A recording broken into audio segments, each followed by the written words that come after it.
Good morning.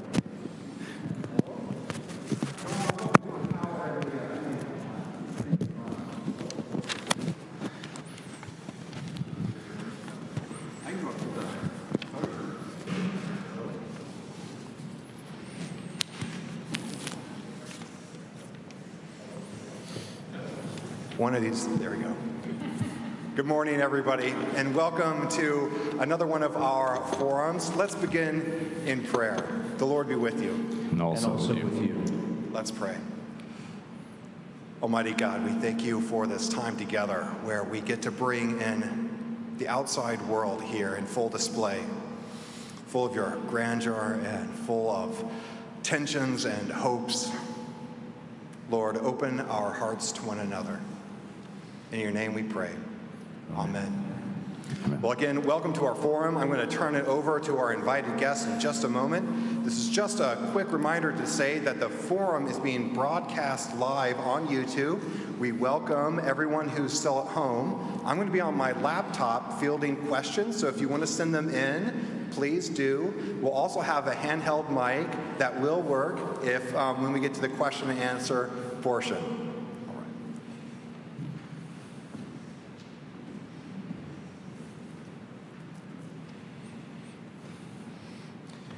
That's it, we're on. Good to see you all. And it's funny because church always fills in this way with people sitting further back and empty front pews. But now you actually have a legit excuse, so I don't take it personally.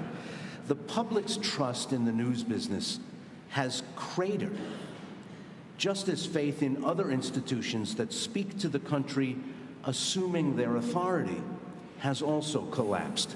A distressing 56% of Americans agree with the statement that, quote, journalists and reporters are purposely trying to mislead people by saying things they know are false or gross exaggerations.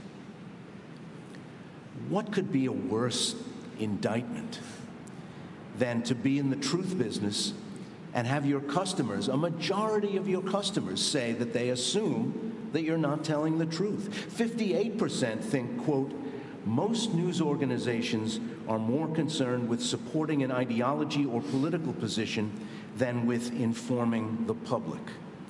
Those numbers are distressing for those of us who do the work of informing the public. What does it say about the work we do making a real effort to find out the truth? Explain it to the public in a way that the public can understand, or bring the public to a place where something is happening and give it an idea of what it's like to hear, see, smell, touch an event. Over the years, no small number of ink-stained wretches, human microphone stands, as I've been called from time to time, have been members of this very church. I'm lucky to be flanked by two outstanding and prodigiously gifted practitioners to discuss our work, what the work means to us, living a life in the news business, and being that, I wish there was another phrase for it, but person of faith, and how complicated the work of telling the truth has become when we're communicating to a public that has no hesitation in saying it doesn't believe what we're telling them. Chip Somodevilla is a news photographer for Getty Images, one of the world's top photographic agencies. In 2016 and 2017, he was a finalist for the Pulitzer Prize in breaking news photography. And David Fahrenthold is a correspondent for the Washington Post and one of the small fraternity of top experts in the world on the business and finances of the Trump family. How do you like being introduced that? I was going to say, is that supposed to be a laugh line? Exactly. His reporting on the Trump family's claimed contributions to charity and its operation of a charitable organization won a 2017 Pulitzer for national reporting. Chip, David, welcome. It is a complicated time to do what we do. Fair? Yes. How has, well, we've been in the game a long time. How has it changed since you got started? Well, I've been at the Washington Post for 21 years now. So, I mean, a lot of things have changed about the business model and the speed at which everything has to be done. But one of the things that I think I found most frustrating the last 5 years is that there's such a parallel ecosystem of what looks like news that's really opinion on both sides. And that one of the things that surprised me about covering the Trump family is obviously there's a bunch of people out there who don't believe when I write Donald Trump did something, he took money from the federal government, directed money into his own pocket, something like that. There's a bunch of people out there who don't read it or don't believe it because they support Donald Trump. But what surprised me also is there's a bunch of people out there who don't believe it because it doesn't comport with their exaggerated hatred of Donald Trump, that they imagine Donald Trump did something worse. And when I told you, well, he didn't do that, but he did this, they don't believe it or they're not impressed by it because they've imagined something, or in the ecosystem of news they consume, he's, a war criminal who's about to go to prison. And the fact that I told you this thing that he did, it's bad, but it doesn't match with what you expected. So that's one thing that's really been hard, I think, is there's a bunch of people out there who are constructing a vision of reality that's different from the facts. And then when you tell them the facts, they're not impressed or they don't believe it because they've gotten so set in whatever their view of reality was. So no small portion of the audience thinks you're either lying about the president and exaggerating his perfidy or taking it easy on him? Or not trying hard enough. Don't you know he's doing this terrible thing I saw on Maddow or I saw somebody else say they saw on Maddow? Why don't you go look at that instead of this thing that you've just told me? Chip, you're part of the business, which often involves getting much closer. I mean, I've just spent the last 21 months in my office, but you can't do that. You've also experienced a technological revolution which makes certain things wonderfully, amazingly possible, and certain things scarily possible. Explain to the audience what's been going on. Sure. With the photogs. First of all, as a photojournalist, I'm not given the license to stay at home. I can't do it. I have to be there when it's happening. So for the pandemic, nothing changed for me. I went to the Capitol, I went to the White House, I traveled on the campaign, I covered the pandemic best I could by covering the vaccinations, deaths, and how we handled death. So that hasn't changed for me at all. It's put a lot of stress on me and my family also because I was always going out and coming back in. And so my wife and kids were, in a way, at more risk the same way that I was. But that didn't change. But what has changed is I think the biggest change for us as photojournalists has been the barriers that used to exist for publication. Now, if you have an iPhone, you're a publisher. And a lot of people leaping right over that barrier to what used to, when you and we started in journalism, to become a journalist, you went to school, you got a degree, you did an internship, you went to work for a small newspaper, then you went to work for a medium newspaper, and then you went to work. After leaping over all of these barriers and moving through these gates, you finally made it to a large metropolitan daily newspaper. And your credentials were earned that way. Now, with Instagram, Facebook, and the access to broadcast technology, handheld cameras, cameras in your pocket, anyone can be a journalist. And that's changed the landscape for us immensely. And for good and bad. Good because some people with agendas want to go out there, and then they say there are journalists, and they have agendas. So that's a challenge.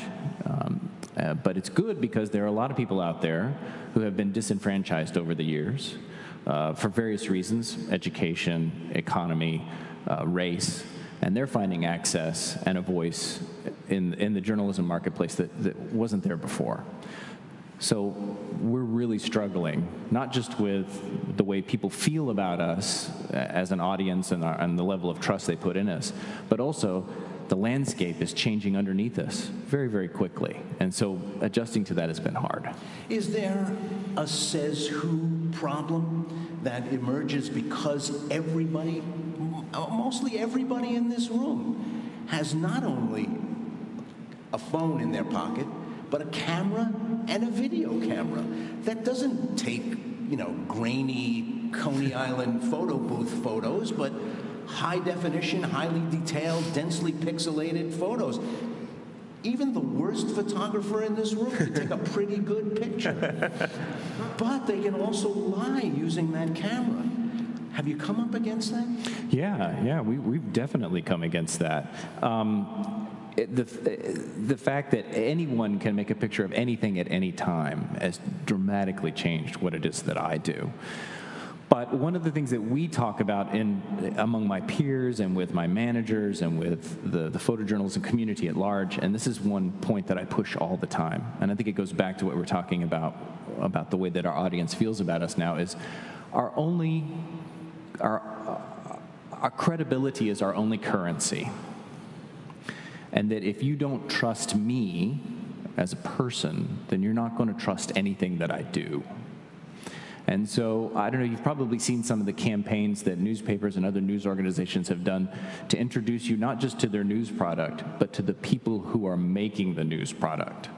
And so the New York Times, I opened up the A section this week, and a rail down the left-hand side was a studio portrait of arts and culture reporters, cuddling. And it said, these are our new reporters, and they're working really, really hard to make you know who these people are so that you can trust them. And pictures of them cuddling. Yeah, I mean, you're supposed to look at them as non-threatening and very welcoming. For photojournalists specifically, we don't want to be anywhere near the spotlight. We've been taught our entire, careers is that you try to be a fly on the wall, that you disappear, that you evaporate, and that you're an impartial observer, which is a position that's becoming less common, but it's the one that I stick to as close as I can. In fact, I was just out here this morning looking in Hattie's bookshelves. It's not a cart anymore. And I found this. It's What I Do, A Photographer's Life by Lindsay Addario. Lindsay is a friend of mine, and she's an outstanding photographer, MacArthur Fellow. Steven Spielberg has optioned her life story to make a movie. That is how some people want to communicate what a good thing photojournalism is for them as the photographer and for society at large. That's not how I do it. I try to blend into the background. But maybe I'm starting to have to change that because of the way that we're having to make people trust us. I don't know. It's all in flux. Lying has become seamless. There was, in the past few years, a photo widely published around the world of Iranian missiles being used as part of a test during the negotiations over the future of an Iranian arms program. And the photo was manipulated to double the number of launchers in the picture. Now, this is pretty critical when the Secretary of State of the United States is in Geneva trying to, with opposition from the opposition party here in Washington, trying to work out a deal where the world community tries to constrain Iran's ambitions to have this very convincingly altered. It wasn't a bad job, but it was a well-manipulated lie that will, people see that and say, whoa, look at all that. Has that become more possible now? Well, yeah, technology-wise has made that extremely possible, yes. But I think it goes, I think the point I want people to carry away from this also is just like a written product or a photographed product, you have to consider the source. Yeah. The source of that photograph was the Iranian government. Israeli government. Oh, Israeli government? Yeah, sorry, my apologies. It was a government. Yeah. So I don't want to sound overly pessimistic, but I don't usually trust things that are published by governments. That's why I think the independent press is so important. So technologically speaking, yes, it's very easy to manipulate those photographs now, the powerful software and computers that we have. But it's just as easy to manipulate words or any other form of communication. And so that's why want to emphasize that it's really important to check the source of this information. Sometimes each of you this week, I'm sure, have been sent emails, piles of them, with links to news stories. I mean, even my neighborhood listserv had a link to an article this week about raking your leaves and whether you should leave leaves on your lawn or not. I know that sounds silly, but the first thing I did was look to the source. When you click on this website, I had never heard of this website. I checked the credentials of the person who wrote it. They know nothing about botany. So it's just a small example of a bigger problem, and that is where we're getting our news. And it's important for all of us, I think, to be critical readers, careful readers. I think we're in an era, though, where the technology to change photos and now video has changed, but the public's expectation about the trustworthiness of photos and video is changing much more slowly. Video especially. I feel like the technology to make deepfakes is now advanced very quickly. So in 2016, we published the Access Hollywood video. That technology didn't exist. It was on video. People knew they could trust it. I mean, we published it, but you couldn't fake a video. And now, if that came out, I think a lot of people would say, well, is that really him? I think that people haven't really understood the changes in technology that make faking photos and videos very possible. I'm glad you brought up the Access Hollywood video, because in the weeks after it was released, Donald Trump himself began to question whether it was really him in public, in repeated interviews. And no small number of people said, well, he says it's not him. Are you standing on quicksand trying to be a storyteller because you do all this work, hours and hours of painstaking work, trying to nail stuff down, because it's embarrassing to be wrong? Yes, right. That's the worst thing we can be wrong. The worst thing we can be is wrong, right? Yeah, it's part of our code. It's really embarrassing when you get something wrong. And then people don't believe it anyway. So that is a very frustrating part about covering politics in general, Trump specifically. And I've always thought about it that the trade-off here is that my audience is so much bigger, potentially, than it would have been when I started. If I'd been covering, the president for the Washington Post in 2000 when I started, the audience was the number of people who could pick up the Washington Post in the morning, maybe some people on the internet. And we always imagined that was a big audience and everybody read all the stories to the end, but they probably didn't. And the impact of any given story, the way that it could spread, if it was a good story, was so limited. And so we've traded that now for a culture where a story like Access Hollywood, can go across the world in a matter of minutes. That day, the little dials we have to track traffic on our internet site literally spun around like a Bugs Bunny cartoon and broke. That's possible now, and the trade-off we have for that is that it exists in this culture in which people can find ways to disbelieve something, can spread misinformation. And, I can't change that culture, and I always try to look on the bright side, that at least if people are interested in learning what we have to say, and I think that audience was always bigger than we could reach with the print product, they're out there now. And the job I have is, and I can't believe that this is going to be universally accepted, is to do whatever I can, like Chip said, to give people ways to trust it, beyond just the fact that it's in the Washington Post. So how can I put things in the story? How can I put things on Twitter? How can I say things on television that will show you more than just it's in the paper, so trust me? I want to tell you how I know this, what I've done to check it out. Here's what I did to try to ask for Donald Trump's side of this. Here's what he said or didn't say. I feel like there's the social media and the internet gives me possibilities to add extra sort of credentials to my story for people who are interested in seeing them that might increase that trust. Well, we've been discussing trust and belief and credibility and people being willing to accept that things are true. Since you're in the truth business, capital T, how does coming here move in a slipstream or move in tandem with propositions about truth, propositions about believing things, taking them on faith, literally? How does coming here work in that world where, after you leave here, for the rest of the week, you're not only expected to be skeptical, but paid to be skeptical? Right. how does it all mesh, if it does? To me, there's sort of two things about faith and about journalism that are very compatible. One is obviously a faith in an ultimate truth. The idea that the truth is out there, and that that it's findable and that it will eventually come out. So that's one thing. But also, journalism is. You have to keep the faith that people care and that people will use the information you're giving them for good, and that isn't always apparent every day. And I feel like one of the things in which faith and journalism are compatible is a sense that you don't get it all today. The final victory doesn't come today. That you can't expect the world will be the way you want it, but that doesn't mean you don't keep working and keeping faith in in people's reactions. Chip? Well, I was raised in the Episcopal Church. My father is a priest, an ordained priest, and my mother is a retired school teacher.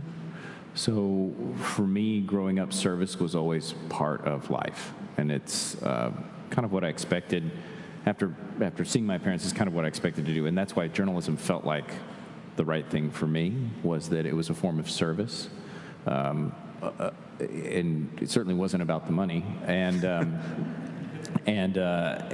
so for me, not so much from 35,000 feet, but right down on the street level for me, the things that I learned in church, the basic tenets of Christianity, I try to carry those into the work that I do. One of the things that I think some people will complain about that they don't see in journalism is compassion or sensitivity for our subjects. And as a photojournalist, that's very real all the time for me, because I have to look at them through a frame.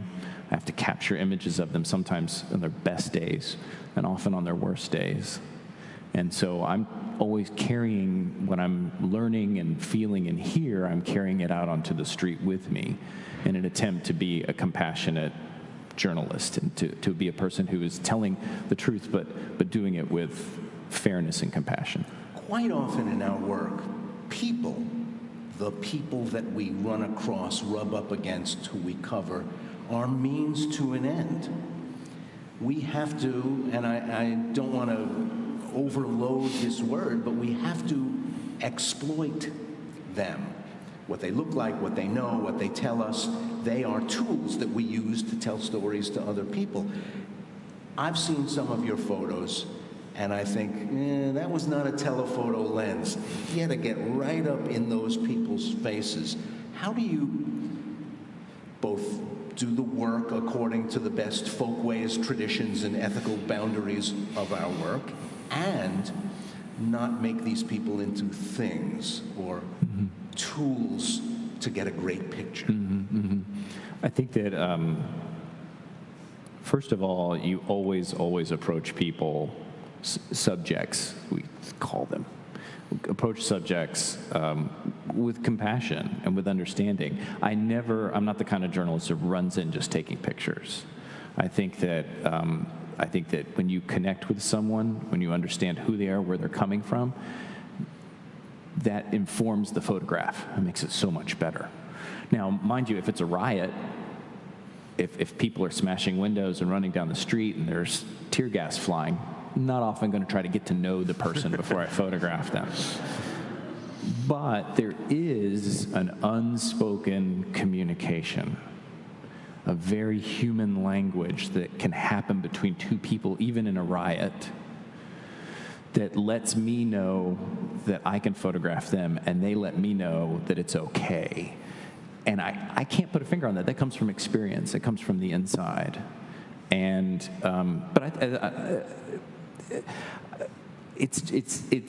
I've spent 25 years trying to learn how to do that, to hone that skill. And some of it came from life. It's not something you can learn. Sometimes you just have to be an open person and pay attention to people and hear where they're coming from. But I also, again, part of that idea that journalism is a mission and not just a profession, I think that that's kind of how I handle on the inside the idea of what was the word you were saying? Sort of like, we're not using them, but I don't ever think of myself as using someone for a story. I'm always thinking I'm a conveyance.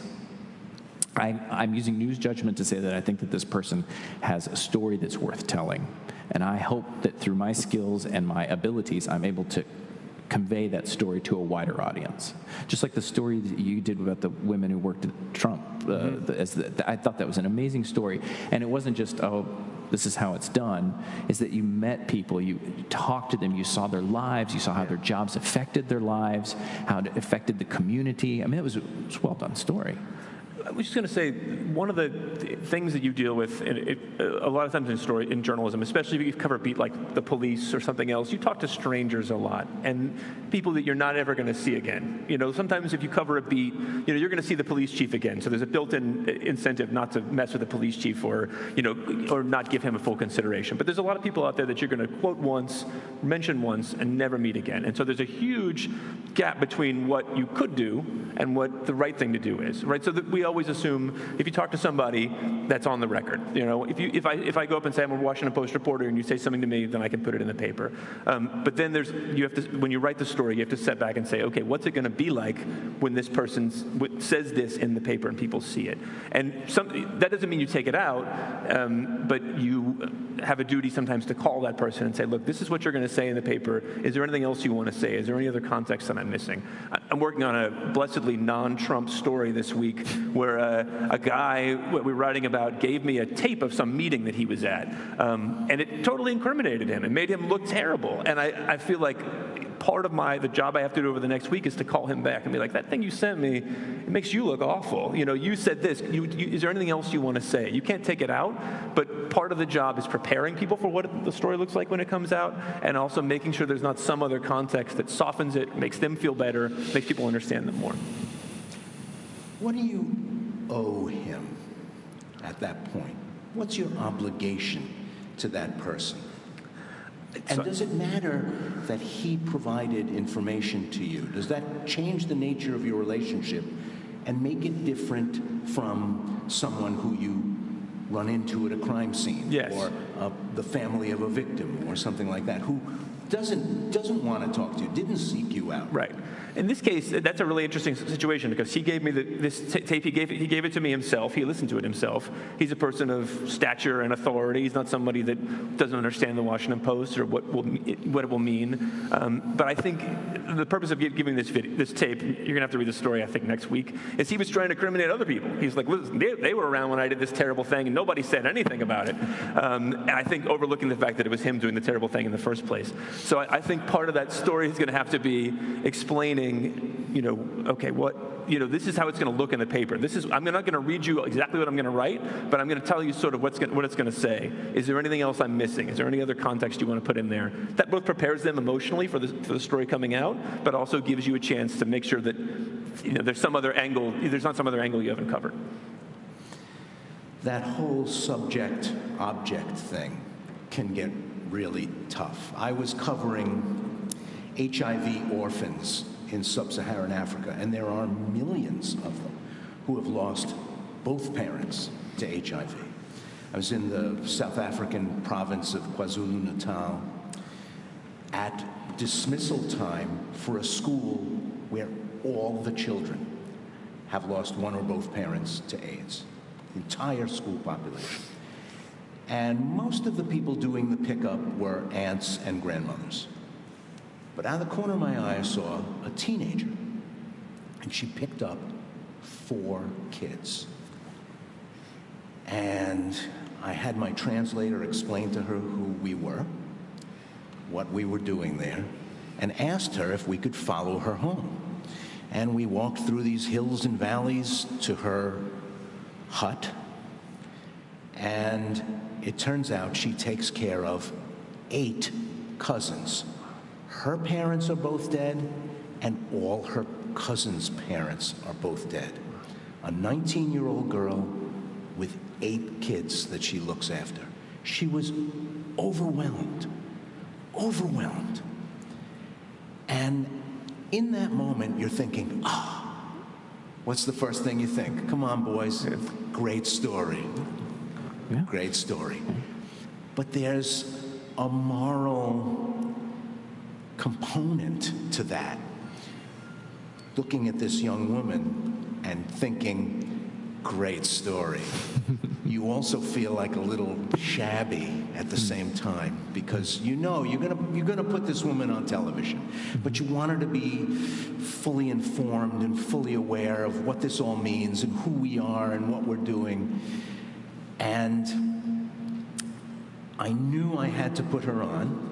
I knew I had to get her to talk to me. She was, she's really heavily burdened by this incredible responsibility of taking care of 8 cousins. I knew I had to get her to talk to me, so we just hung around until finally there was sort of a level of comfort where she could explain to me what her daily life was like, how she took care of all these kids, whether she felt that she had enough help, did anybody know, did anybody care. These were all important parts of the story. But I thought to myself, after I left her and left her life and left her alone, which also is a problem, because you think, here I am, this first world guy, my videographer is toting around 50 grand worth of equipment. 1 week's salary would change this woman's life. And I do, in effect, a bump and run on her life. In true parachute into her world, tell her story. I think I have to convince myself that there's some actual purpose to this beyond just great story. I think there is, and I still think there is. But boy, those moments where you're doing the moral calculus of it all. Who is this person to me? What am I to her? What will it mean to do this? Maybe nothing, but people in the United States should know what's going on. It's really pretty layered and makes you think hard about subjects and objects because you kind of have to. I've seen some photos where you've gotten right up to people in the worst moments of their life. You have to think there's a reason in order to do it, don't you? Absolutely, absolutely. And I don't think that I would do that if I thought that it couldn't potentially change people's hearts and minds. I wouldn't do it at all. I wouldn't belong there. If I was just doing it for me, or for my own personal satisfaction, or for my own small audience, I don't think that I would belong there. I think that if I know that I have an ability to use, with great stories come great responsibility. And so I feel like the more important the story, the higher the stakes, the higher tuned I am as a photojournalist to be incredibly careful, to notice the details, to notice the interactions, to write a lot down. I'm a photojournalist who writes a lot down. I carry a notebook with me everywhere I go and a pen, and it's very old-fashioned because a lot of people use their phones now. I use a notebook. And when the story's more important, I fill up the notebook faster. It's not just the pictures. And so I pay very, very, very careful attention, and my spider sense goes up, so to speak, the more important that it is. And then accordingly, when I bring the pictures back to my computer, to my editors, I'm even more careful about the way that I edit them, because I'm keenly aware of the way lenses, lighting, moment, selection, how those all affect the story as well. I'm not haphazard about it. I'm not willy-nilly. I'm very, very careful about the pictures that I'm selecting. And I'm also all the time thinking about how is the audience going to perceive this image. There are images I don't publish because a particular person looks vulnerable, but not vulnerable for a reason. There are a lot of photographers that would like to photograph and publish pictures that are like, gotcha.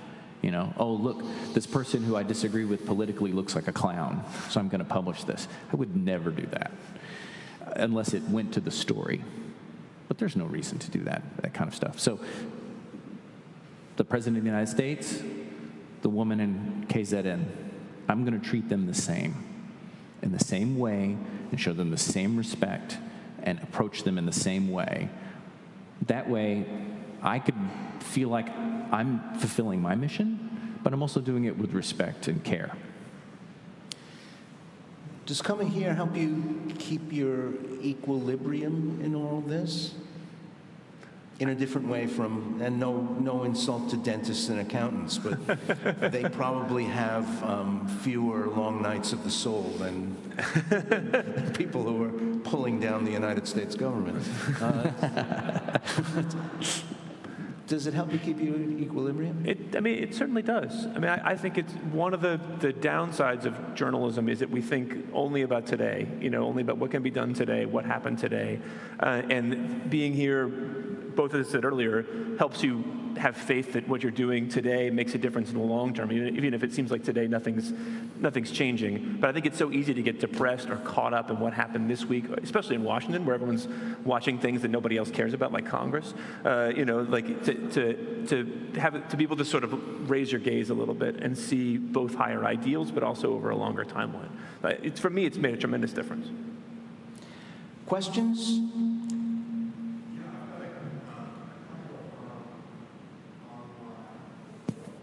Give that man his mic.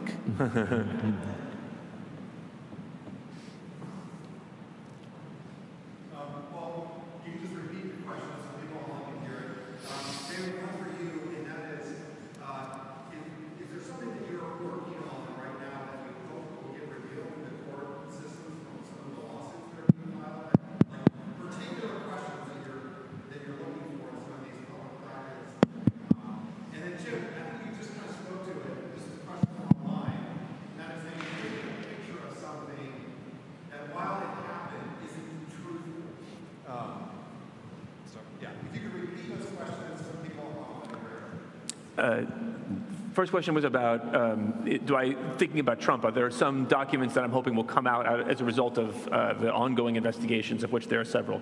Yes, there's so much. Trump Organization is a private company which says very little about itself to the outside world. What it does say about itself to the outside world is often wrong. And so a lot of my job over the last 5 years has been trying to just find little ways to look into the black box. Can I find one person who knows a little bit about one property? Can I find documents that show me a little bit about one part of the Trump Organization? So there are prosecutors out there who have gotten everything, got all Trump's taxes. I don't know if anybody has truly everything, but have a lot more documents than I do.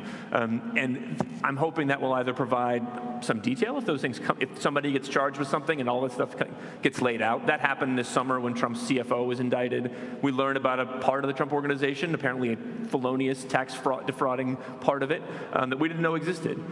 It would also be okay with me if they look at all this stuff and don't find anything, because then I'll feel less guilty for not finding it myself.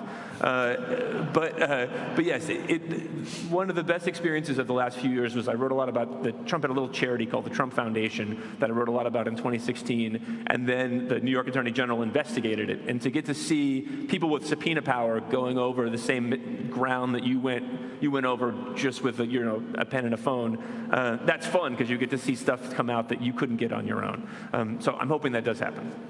Are there some stories that you have 1, 2, 4, and 5 on, but without 3 you just can't go in the paper yet? Like some essential a lot documents? of them.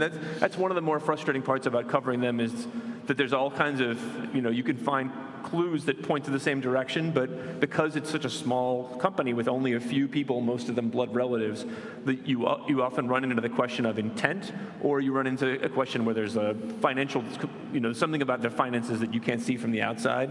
So there's lots of stories like that where we think we know what happened, but we don't really know, and maybe some prosecutor will figure it out for us. And Chip. The question was about if I photograph something and when you look at the photograph, it doesn't convey the truth. It looks like it's not so much manipulated, but maybe a kind of gotcha picture like what I was talking about before. And this can go back to Trump also, because I shot maybe hundreds of thousands of photographs of Donald Trump over the 5 years that he was in the political public eye. I will make hundreds, maybe thousands of photographs of a particular assignment or a day at the White House. And when I'm looking through all of those pictures, I'm also, not only am I making a choice about when I'm pressing the button, but I'm also making a choice about which of those pictures I'm publishing. And there were so many bad pictures of Donald Trump. Just the guy, his mouth, his expressions, the hair, can't escape the hair. But for me, all the time, I was also reminding myself that I was photographing the President of the United States.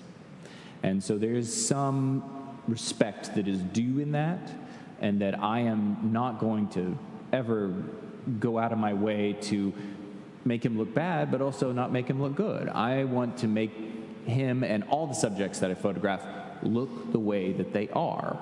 And so I photograph in spot news situations where there's no control over what's happening around you. I photograph in situations where I don't speak the language and I'm out of my element. I photograph in the White House where I've spent an unreasonable amount of time over the last 15 years. And so in each of these situations, there's something a little bit different. But the thing that I carry through in all of that is I'm really trying to convey honest observation. I will never tell you that my pictures are the truth. Can cropping be used to not only improve composition, impact, drama, but kind of not tell the truth of what you might have seen if you were looking at 180 degrees instead of the 30 of a photo? Absolutely. I mean, reducing this room, this situation, this feeling into a frame it's reductive in its nature. And so again, it goes back to you have to trust me. You have to trust me, you have to trust the organization that I work for, that we're going to show you this little window of a much larger scene that encapsulates, informs, educates. And I'm trying to do it in the best possible way that I can. So yes, cropping, but also when I choose to press the button. I mean, that has more power than any other aspect of making a photograph, is when I release the shutter. Who's doing what? Where are they looking? Where are they standing? Also, where am I standing? I've made a choice about the ground that I'm standing on. And if I move 3 feet this way or 3 feet that way, that changes the photograph. So each one of those things, I mean, I'm not taking those lightly. I'm being very, very careful, and they're informed by 25 years of experience.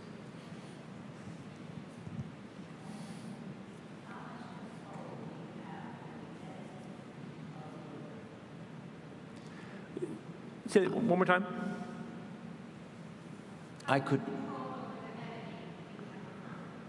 How much control over the editing of stories? You know, as a reporter, we're raised to hate editors and not value their work. But I have to say that, in general, I have a lot of control over it. I have had a series of editors of the Post, and sometimes they tell me my stories are too long, or that I need to get to the point faster. But it's rare that they change the point. It's not ever that kind of problem. Usually, what an editor's best function is to serve as a kind of a proxy for the reader, and so they read it and go, oh, well, I know you worked really hard to find out this one thing, but it's not that interesting, so don't put that first, put that at the bottom, and this is the thing that a regular person will care about, and that's often the function editors serve. I have had bad editors, but they're only bad because they make the story boring, not because they want to change it to mean some other, they want to change the point of it. Do they save you? Do they catch you? Oh, of course. That's another, we have two kinds of editors. The story editors, the person that helps me figure out what I'm going to write about and then edits the story that I write. And that person will save you all the time by asking questions that seem obvious to you or that you didn't think of, but a reader would think of. And so you save yourself from looking stupid. And then there's copy editors who read the story again for the first time and save you from getting people's names wrong or misspelling it or saying capital with an O instead of an A. So yes, they save us all the time. There's a whole layer of uncredited, unsung heroes of the paper who keep us from looking dumb. Question probably for David. From your reporting, is it your sense that there are enough evidence of provable crimes that Trump himself will be indicted, or just his cohorts? That's a good question. So we've been trying to figure that out. The Manhattan DA, is investigating Trump right now, and that's one of two criminal investigations we know of. They haven't indicted Trump. We're really working hard to try to figure out what they're seeing and what they're doing, because I think they're working on a clock that will end at the end of this year when the Manhattan DA leaves office and a new one comes in. They haven't indicted him yet. And I think the problem that they've run into is that white-collar prosecutions now are often made over email, because there's a whole element of, if you're going to break tax law or break financial law, it's not like, if you rob a bank, the prosecution doesn't have to prove that you knew bank robbery was wrong. But there is often an element in financial crimes that you have to prove that the person understood that they were breaking the law and then broke it anyway. For email, typically is the perfect medium for doing that, and a lot of people are hung up on email. Trump doesn't use email, never has. And so that's why there's been so much focus on trying to turn somebody like Alan Weisselberg as CFO, but because that person could say, well, he didn't use email, but I remember a meeting where I told him X and he said, do it anyway. That kind of insulation around him, where it's just family members and longtime employees and no paper trail, makes him a hard person to investigate in an environment like that. That's a long way of saying that I don't know if he's going to be indicted or not, but after they've had his tax returns and all these documents for this long and they haven't indicted him, I don't think it at all is a sure thing that he will be. I think it's very possible this will end with no indictment. So the country's been involved in a racial reckoning these last couple of years. How has that impacted your reporting, and what role do you think the press has in this conversation? Since I've only reported on one small set of people, I think you maybe have interacted with the wider world much more than I have. Yes. Not only the racial reckoning, but the pandemic has opened up, certainly photojournalism, to journalists who, like I said earlier, might have had some barriers that have been erected previously that are now sort of moving out of the way. So we're relying more and more on local photographers. So just this morning, the Post had a story where the photographs were part of a prominent story in the paper, but the photographer was from where the story was based. So they didn't send a staff photographer from Washington across the country to do this. That's becoming more and more frequent, not only because of the pandemic, which it really helps to reduce the ability to travel, but also it's a cost-saving measure to be able to hire a local, but also it does add an element of it makes things like they don't work with that person on a daily basis. So you have to really work hard as an editor to make sure to trust the person's credentials, so their ability to do that. Another thing is that a lot of people, because of Instagram and the phones in our pockets, when we had a racial reckoning in the country, it was an explosion of first-time photographers, people who were expressing their political opinions and their political struggles through photography. So a lot of photographers started to get some attention that hadn't gotten it before from their coverage of their own communities or their own struggles. The issue we have with that is that what I said before about this sort of this chain where you would become a journalism student and then you would do an internship and then a small paper, medium paper, big paper, and then onto a wire service or something like that. That's gone. And that's really sad, because that was how you learned to be a credible journalist. Now, if you pop up on Instagram and you have a good collection of pictures, an editor will see you, contact you through Instagram, and hire you for an assignment. Well, a lot of times that can also bake into the equation some political bias by that photographer, and so it's squishy. It's again potential for opening the world to the eyes and perspectives of people who have been disenfranchised before, but also those journalism safeguards. Sometimes you have to be really, really careful. So good and bad, like everything. I think at a really basic level, it affected the journalism's relationship with the police. Often, I started out covering night cops in D.C. I worked 7 p.m. to 2 a.m. and just basically covered homicides.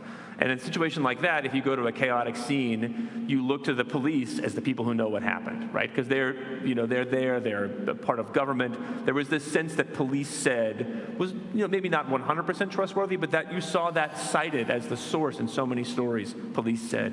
And I think one of the consequences of the the death of George Floyd and the videotape of that and all the other tape we've seen since then is that it's caused people to see, they compare what really happened, what we see on that videotape, to what the police said about George Floyd's death or Breonna Taylor, or any number of things. And I think it's changed the way journalists have viewed the police as a source, which is a good thing, but also it's really hard. I mean, if you're going to be covering the person doing that shift now, 7 p.m. to 2 a.m., there's still nobody at the crime scene who knows what happened, but the police are maybe a witness if you can find one. So it devalues them as a source, but it doesn't give us anything reliable to replace them. It makes it much harder, but much closer to the truth, I think, to find out what happened in an incident the police were involved in.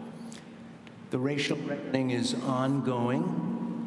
It was already underway before we reached this couple of difficult years in the life of our country. The news business has a very fraught relationship with it because it's a disproportionately European-descended white workforce describing a country that's increasingly not that. So as a news consumer, you should look at who speaks with authority and who defines who versus who gets to explain themselves and define themselves.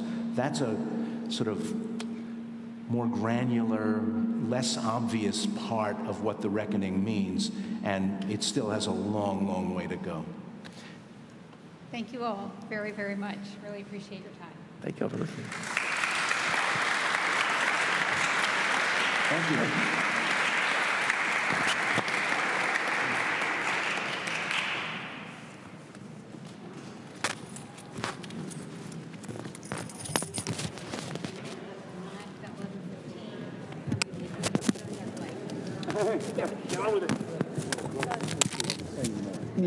Yes, absolutely. Oh, good. Thank you very much.